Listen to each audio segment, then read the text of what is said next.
Hello, I'm Leon Blanche and welcome to Betting News. We're going to take a look at now the X Factor, or maybe it should be called the Fix Factor, after the debacle that happened last week. Simon Cowell, you should be ashamed of yourself. There's no way Katie is a better singer than young Aidan Grimshaw. But anyway, that's for discussion, and I've got someone who I know has her finger right on the beat. She's in Louis Walsh's back pocket. It's Nicola McGeady. Hello, Nicola. Hi, Leon. Well, Nicola, look, the X Factor last week, it really got up my whatever, and I'm not happy that Aidan Grimshaw is gone. He's a young kid with so much potential, and this weasel that is Katie Weisel is still on the show. How come? Yeah, it's absolutely shocking, but music mogul Simon Cowell is adamant he wants Katie in the show. She knows she's in the papers, and that's what Simon loves. He loves the X Factor getting as much attention as it possibly can. And I think the viewers are really disgusted that Aidan did go, although he did receive the least votes on the night, which says maybe the public actually want But Katie. surely, come on, let's be honest. I know, and this probably leads me into my next question to you. They say it's about singing, but it's really not. It's about who gets into tabloids most and who can pull in the most votes, and that's what People is all about. Yeah, you said it right there. That's exactly what it's like. If you're not in the papers day in, day out, you've no hope of surviving in the X Factor. So we're going to have a look now at this week's elimination. Now, surely this 50-year-old has-been, that is Wagner, has to be favoured to get kicked off. I thought you were going to talk about Mary for a minute, and I was going to No, smack not you. Mary yet, not Mary yet. Listen, we're both from Ireland, so we have to cheer on our own. But Wagner, Nicola. Poor old Wagner, you know, I feel a bit sorry for him. There's no need for the booing and the jeering.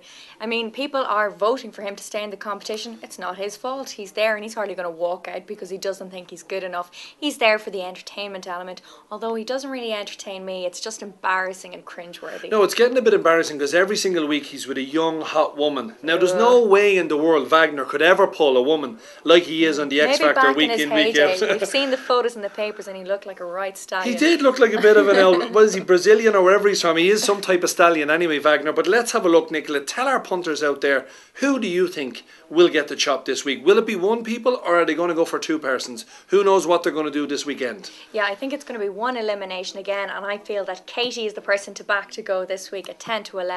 If she's in the bottom two, it's going to be her 5th sing-off, which is, I think that's history in terms of the sing-offs. As I said, Wagner earlier on is 5 to 2 to go, but Paige is a dark horse. They've come down to the nitty-gritty and all the best singers are remaining in the competition. Paige is quite forgettable and he's there at 9 to 2 to go, so I think maybe Katie and Paige. Wagner clearly has so many people voting for him. I'd love to see what the actual percentage is. So if Katie goes, Nicola, that's going to bring Miss Cole down to 2 acts now, having only a couple of weeks ago had her all 4. Now, what about her letting off some wind on the live show last weekend? And she gave it a little oopsie daisy. But Nicola, what price is Cheryl Cole to do the exact same thing again this week? Surely Cheryl's not going to let rip again. She's 66 to 1 to do it again. Big price, folks. Keep an eye out for Cheryl. Watch her very closely. Now we're going to have a look at the outright betting, which is what everyone is talking about. But there's no shocks here really, because the top 2 in the betting have stayed the same almost since the competition has started. Matt, followed by the Scouser, Rebecca, who I have to say, on a level performance week by week, she never puts a note wrong. No, Rebecca's surely closing the gap with her and Matt. She's 9 to 4 now. She was 9 to 2, so quite a shortening there of odds. Matt's still 15 to 8 favourite. Now, what's going to happen with Matt? Not to interrupt you, he's supposed to be seeing one of the makeup artists. Surely Mr. Cowell won't be happy with that. Oh, Matt's been throwing himself all around the X Factor house. Apparently, him and Katie. Way to go, Matt. Way to go. Yeah, thumbs up, says the lads. But One Direction are also still very much in the race. They're 11 to 4, and the girls absolutely love them. Could this be the year that finally a group can win the competition? I wouldn't be surprised whatsoever. JLS were so close last year. This week it's Beatlemania, and I think they're going to really pull off a Beatles song. I'm going to put you on the spot as I always do. Who's going to win the X Factor 2010? Still going to stick with Matt because I think so. She's not being very original there, folks. Going with the favourite once again. We should call her the favourite McGeady because that's all she likes to tip up. Give the punters out there a bit of value. Could someone come in from the dark? If you're going for an outside bet, I'd go with One Direction. I think Matt will win it, but I don't think he's going to have the longest career.